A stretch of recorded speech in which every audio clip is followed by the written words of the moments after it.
We are at Gatwick Airport, London today, taking off for Brussels.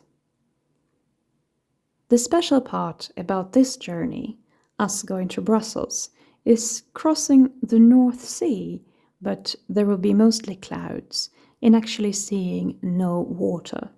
However, once upon a time, this part of the world, roughly the area between east of England, north of Belgium, the Netherlands, west coast of Denmark, and up to the southernmost tip of Norway, but a little more west, there used to be land.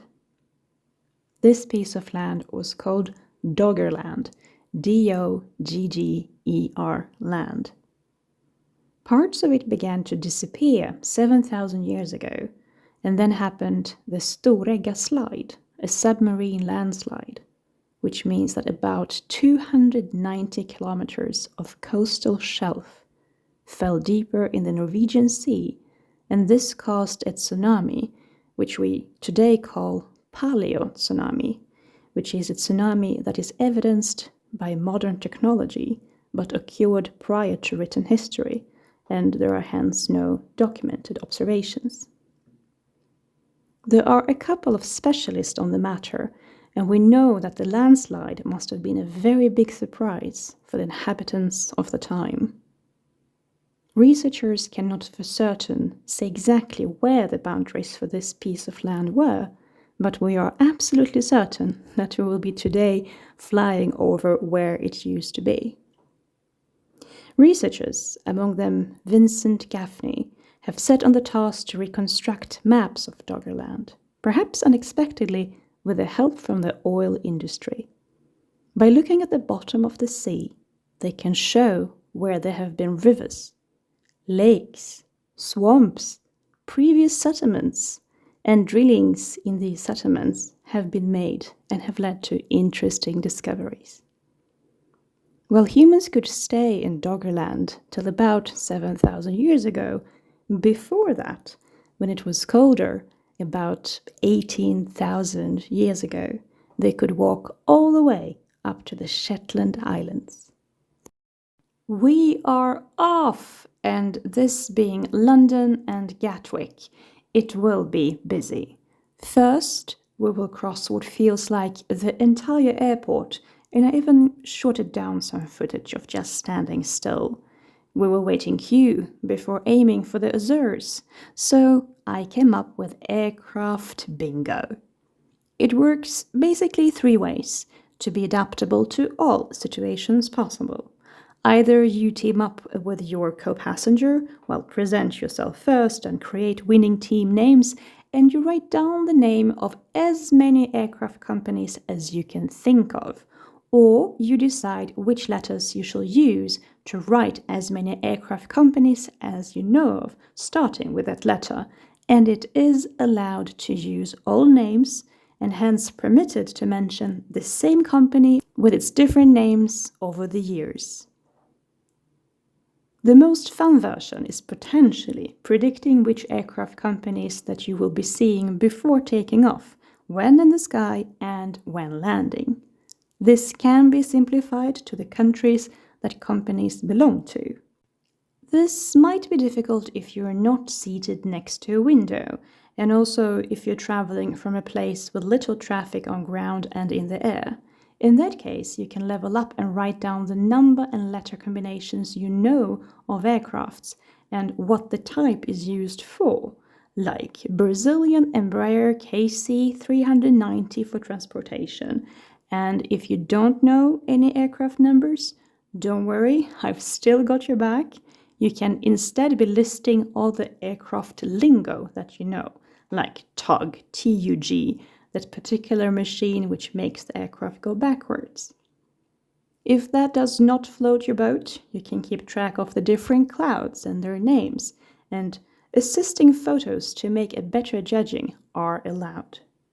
If none of this has captivated your mind and you are not yet beyond intrigued, then there are plenty of books at the library, the aircraft shop, and millions of podcasts. You might even want to strike a conversation with your neighbor. But this does make an excellent point regarding that actually, among all the things sold at an aircraft, you have perfumes, you have jewelry, you have food, but no books. This must be changed urgently. So, back to the bingo. And I've changed the rules. Aircraft manufacturers are also allowed now 1 point for recognizing, 1 point for telling where the headquarters is, 1 point for additional information about the company, and you share that either with me in the comments or with your flying companion. So I will be saying first the name of the company, then the headquarters, and then some additional information if I have it. Part of the challenge for me is to get the names right. So I even Googled those I wasn't sure of how to pronounce, and yeah, I would say internet is not complete yet in that regard. So we start off with Ulendo Airlink, a local charter airline based in Malawi, also known as Fly Nuasa. If you knew all of that, you get 3 points. Spirit Airlines, based in the USA. Samsung Aerospace Industries, based in South Korea. Silvercraft SPA, based in Italy. Team Tango Division, United States. After Tango comes Flamenco, Air Flamenco Routes, based in Puerto Rico. Air Alsie, spelled A-L-S-I-E. Charter airline, Danish. Air Austral. Sorry, I'm making it difficult here. It should be Air Austral. It's French, it's based at the Roland Garros Airport in La Réunion. Air KBZ. The full name is the Kambavza Group of Companies. Now this is cool. You get as many points as you want for this if you knew this. So this is the name of Myanmar-based companies across industries. And not only are they in the aviation business, but also in constructions, garments, insurance, banking, oil, communications, cement, and mining. The game proceeds. Air Link Routes. Australian. Air Midwest Routes. It was a subsidiary of the Meza Air Group. Home country, United States of America. Air New Guinea. Could be obvious by the name. Home country is Papua New Guinea, and I'm trying to pronounce the country name in British. Air New Guinea takes you to Koror City in Palau, to Tokyo, and to Suva on Fiji. Nix Air is European. The company is Estonian. Condor is another airline. It is German. DAT. This airline was formerly named Danish Air Transport. So there you have the answer. It mainly flies from Denmark for charter flights and cargo flights. More abbreviations. AIS Airlines. They have scheduled flights, international charters, and wet lease service. This is a Dutch company. Wet lease is new to me. I, of course, looked it up. Wet lease in general is about lending and renting aircrafts with staff. When you do a wet lease out, that means you are lending. When you do wet lease in, you're renting. Then, have you heard about Graf Air Flight Management? I will be impressed if you have. It is an aircraft company with 5 aircrafts, and it is Swedish. What about Radia? R-A-D-I-A. This energy company is claiming they are building the world's largest aircraft, the Windrunner, which has the purpose to transport the blades of windmills, and obviously you get a lot of points if you knew all this. So, transporting blades of windmills, they specialize in the particularly large ones, which can be 140 meters each. Radia claims it will be able to land on unpaved landing strips that are 6,000 feet or 1,800 meters, which so far is not possible for other commercial aircrafts to do. Radia will have the cargo capacity of holding 3 Olympic swimming pools, because you need that from time to time, when transporting pools for the next Olympic Games, for example. Jokes aside, the volume is 272 cubic feet, and the reason to why this company specializes in this kind of transport is because there is an estimation that by 2050, up to $10 trillion will be spent on onshore wind. And to get extra points for this quiz, this company is based in Colorado in the USA. Let's leave the aircraft bingo for a moment. When late, airplanes can speed up in the air to catch up on lost time. Pilots usually announce that ambition, while other companies just add on extra minutes on the time schedule to almost always be able to tell the passengers upon landing, we made it on time, as we usually do. That is like me scheduling a meeting for 1 hour, knowing it will only be taking 45 minutes, and say, look how effective we were. However, good to know is that when you actually finish a meeting early, research shows that participants leave the meeting more motivated. And this is the traffic jam I told you, and we are not even late. So now it is soon our turn, and I want you to be prepared. With the many clouds that we will see today, initially they will place themselves on the wings in a particular way during ascension. This will look like streams of smoke and really show the speed. Comparing London Heathrow to Bromma flygplats in Stockholm is quite a contrast. There was an article in the Swedish newspaper Dagens Nyheter that Bromma lost 75% of its traffic since the beginning of 2025 and 90% of its regular tours, because the largest company, Bra Flyg, moved to Arlanda, another airport which is near. Politicians have debated for ages whether to keep or to close Bromma Airport, and now Swedavia, which is the company that runs many airports in Sweden, by own initiative asked the government to close Bromma down. The government said no, not this mandate period, which ends in 2026. Infrastructure Minister Andreas Carlsson explained that the airport is needed to control the airspace of Stockholm. It should be added that there are plenty of regulations, military and civil ones.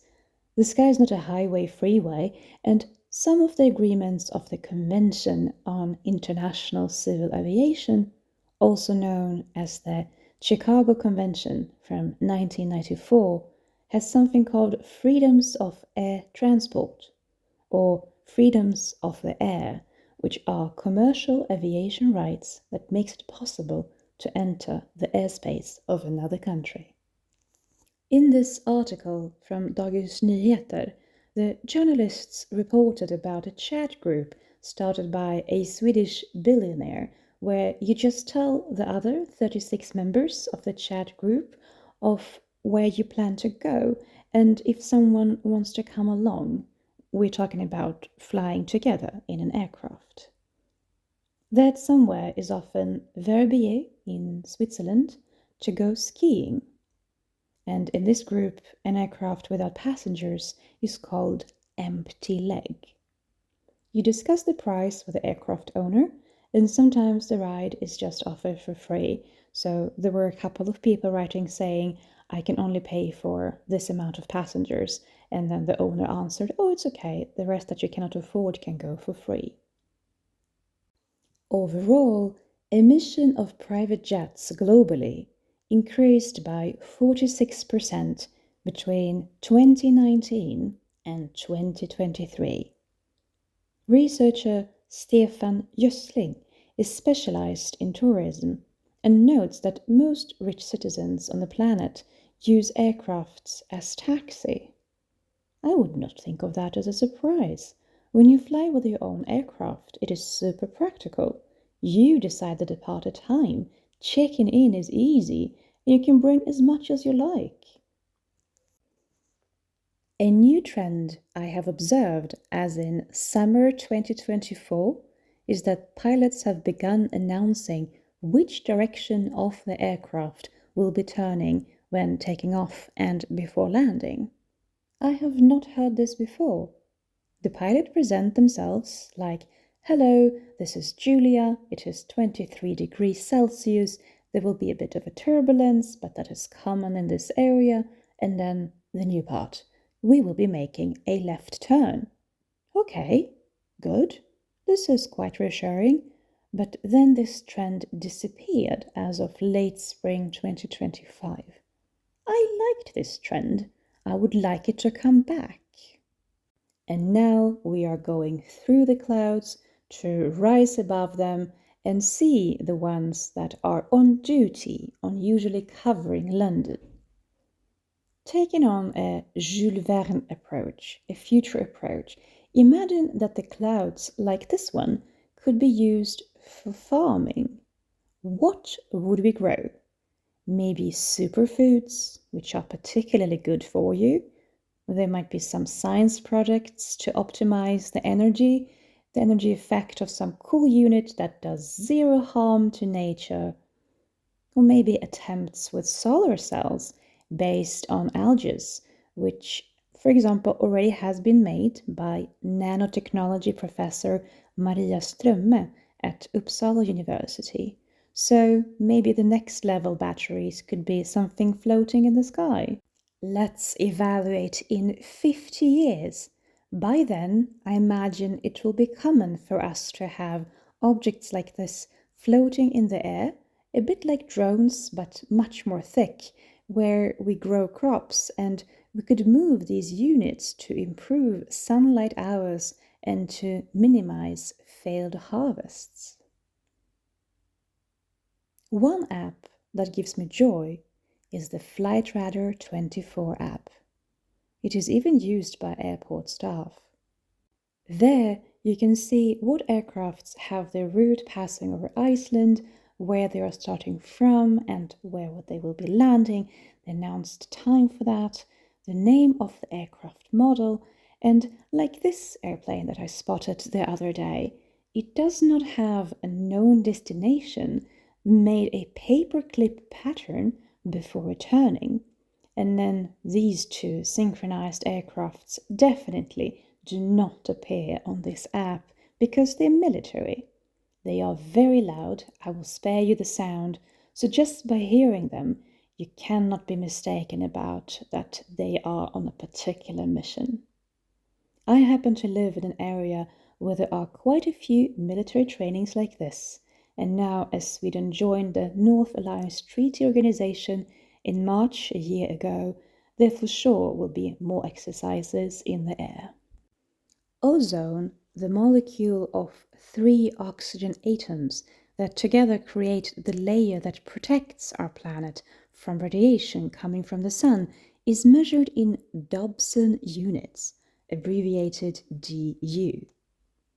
I used to think of the atmosphere and the ozone layers like stripes on a shirt, always on the same place, always the same thickness.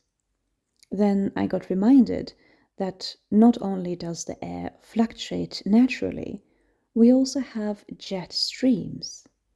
So, like the Gulf Stream is in water, the jet streams are in the air. Sometimes This air current is divided into several air currents, traveling at speeds greater than 180 kilometers per hour. The jet stream is sometimes a visible line on the sky, and that is why I bring it up altogether, because during this flight we have great views. The jet stream is not always visible, not everywhere, but when visible, a white line perfectly perceivable by the eye. You see satellites too. On a dark sky, in the small Swedish southern city of Växjö, my personal best is 22 satellites during about 1 hour. I wasn't even there to count the satellites. I was at an outdoor gym doing exercises. The satellites look like bright dots that are very decisive on where they are going. Once in Spain, I also saw what we call a star falling. Stars don't fall, but I texted everyone among my contacts saying exactly that to describe the event, even that cute guy that now works in politics. Very good reason to be in touch again. I have not seen this amazing starfall since. It is a very short event. It doesn't really light up the sky. It is like a very radiant stripe, yet a downgoing curve of its own, too thick and too even and too determined to be described as if painted by paintbrush. So I hope you will get to experience that too one day. On this flight to Brussels, I could have either oven-baked crisps or a chocolate bar and a very practical bottle of water, which I later would spill on myself, forcing a change of clothes on the airplane, and that Houdini act turned out slow, but very possible. And regarding the food, it is also about the weight of it, what to bring, what not to bring. That is part of the decision. One company is known for having cut down the size of its ice cubes and making the safety leaflets smaller to save fuel. And then there are many funny stories about one guy deciding to leave out one olive, which changed calculations altogether. Well, of course, if you remove parts of the food, you will save fuel, that is natural. But how do you decide on what to leave out? Even every rivet has a known weight. Would the supplier of rivets provide the aircraft company with an ever so slightly different type of rivets, each rivet just 10 grams more? A million rivets would mean an additional weight of a ton. The construction depends on the purposes of the airplane. One of the coolest photographies I've ever seen is the front of an aircraft open like the front of a car to have another aircraft part inserted into it. So bigger aircrafts of course transport the parts of smaller aircrafts. The parts are then put together, also makes sense. Speaking of putting parts together, I was lucky to see a quadrocopter during the aircraft and helicopter day at a very small aerodrome called Stegeborg outside of Linköping in Sweden. The Borg in the name of Stegeborg indicates there is a fortress somewhere, and there is. Well, was. It is open to the public. Parts of it are in ruins. I have been, of course, and know that a battle took place here in 1598 between the Polish-Lithuanian Commonwealth and Sweden, part of a 2-year-long civil war, with the goal to remove the Polish-Swedish king Sigismund from the throne. So, not far from there is now this place for airplanes. It is not an airport really, there is spacious grass to land on. That is where I got to see the quadrocopters. They are among the most ugly technology advancements I have ever seen in my life.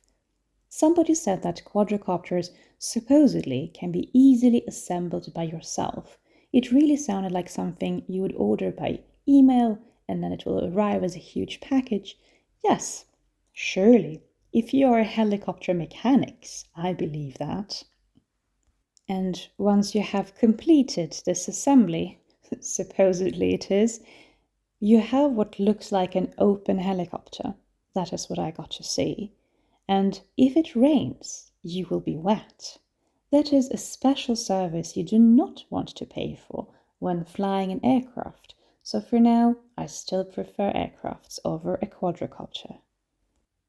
We are descending to Brussels now. We will be landing at Brussels Airport, which has 85,000 direct and indirect jobs, of which 79% are full-time, and some of these employees are working with 335 companies at and around the airport, according to a report that was made recently and is published on the airport's website. Of those 85,000 jobs, 55,000, I'm rounding this up, are the indirect jobs.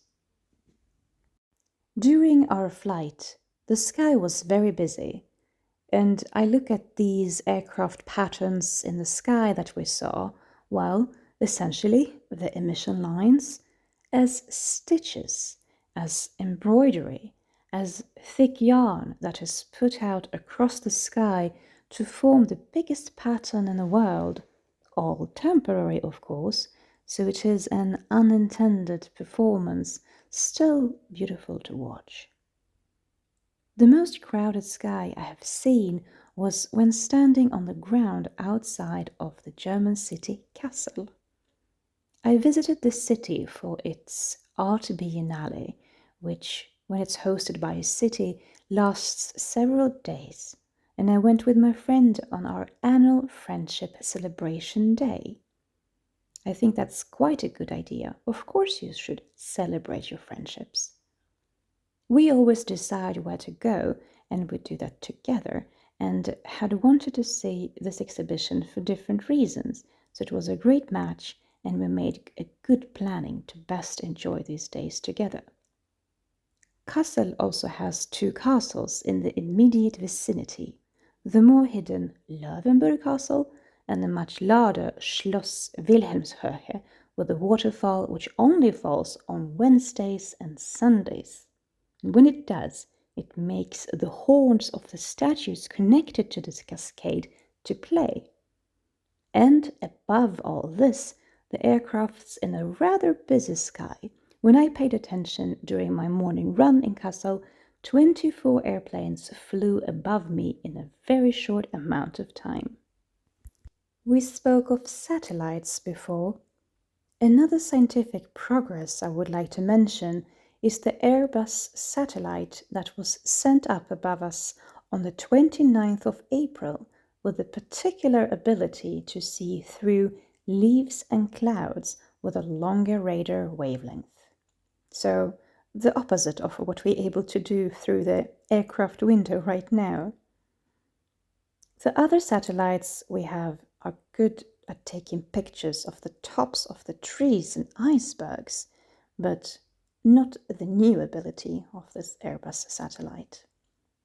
The purpose of this project is to map how the rainforests are protecting our planet from climate changes and to finally be able to calculate how much carbon dioxide the 1,500 billion trees on our planet are able to store. And this technological aspect is interesting about Scandinavian Airlines. I had the intention to leave compliments to aircraft staff in a formal way, not only complimenting person to person, and there was one man in particular that interrupted the safety demonstration in a very professional way to stop a lady who was talking loudly on the phone. So I wanted to compliment that in particular, and it turned out you cannot send an email to Scandinavian Airlines. It's impossible. I went to the service point at Arlanda Airport, so I actually got to meet a person physically, and told the lady at the counter that I had no complaints to make. The opposite. She also had a good look at the website and confirmed that the only way to send something that was not an answer to a survey was to install the app. Isn't this bizarre? We have a plethora of options to leave complaints, but no simple button or mechanism to leave compliments. With all these clouds around us, we are literally inside a fairy tale. My upcoming trip is also almost like a fairy tale. I have waited for quite some time to see the casting of a church bell. You would think that if a church bell lasts for 400 years, even more, there might not be that many orders incoming. But you could say there are. On average, from what I know, there is an order of a new church bell to be cast every second month. I have been in touch with 2 bell casting companies, and finally I get to go to see the first step. So my next flight is to Austria. To cast a church bell takes 2 months. I will not be staying in Austria for that long, but I am invited, and there will be groups, the Romanian priests, the German priests, and I don't speak neither Romanian nor German, so I will be reading an informative leaflet in English. The tradition is that there is a common prayer before the casting begins, and then I hope to get to see the other part of the process later at a foundry in Sweden. As for Belgium, I also want to attend the making of the giant omelette in the city of Malmedy in August. But again, this year, on that particular date, and this event is held the same date every year, I will not be able to see the 10,000 eggs be cracked to be put inside a huge frying pan which is 4 meters in diameter. It is for free to have a piece. It is served at lunch, and from what I can tell when reading the program, the giant omelette is followed by a giant barbecue in the evening. And the giant barbecue, however, is not for free. During my latest flight, which landed in Luleå, I had a really great experience. The pilot Gustav, because I did ask what is the name of the pilot, landed so softly and so smoothly that we, the passengers, did not feel the wheels touch the ground, and the braking with the wings was not heard of or felt either. To tell you exactly how perfect it was, I quote a lady sitting on the row behind mine. She said out loud, asking her co-passengers, "Have we landed?" I of course took a moment when leaving the airplane to tell this experience to the pilot, and he maybe nodded as a soft reply. He was very calm about it.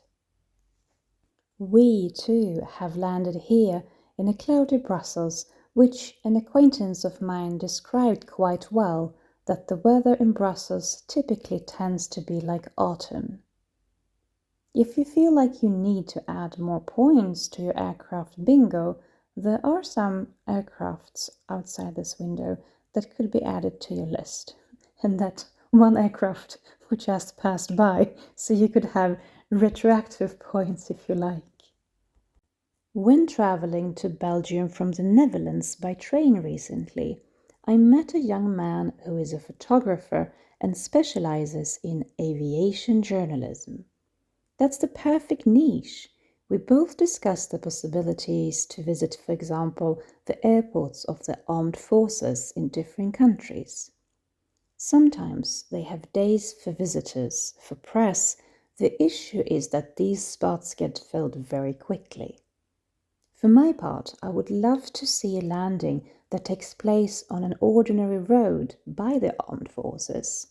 Not that ordinary, after all, because there are parts of the road particularly constructed to serve as a stretch for such landings, and I want to see such a planned unusual landing. Seeing military planes close up is, of course, also great fun. I've seen two at Luleå airport. They always have different shapes compared to the ones that we usually fly with. One was round and grey and reminded of a barrel. It was large. And one was small and short, black, maybe a very dark grey, and reminded of a needle as it rose to the sky.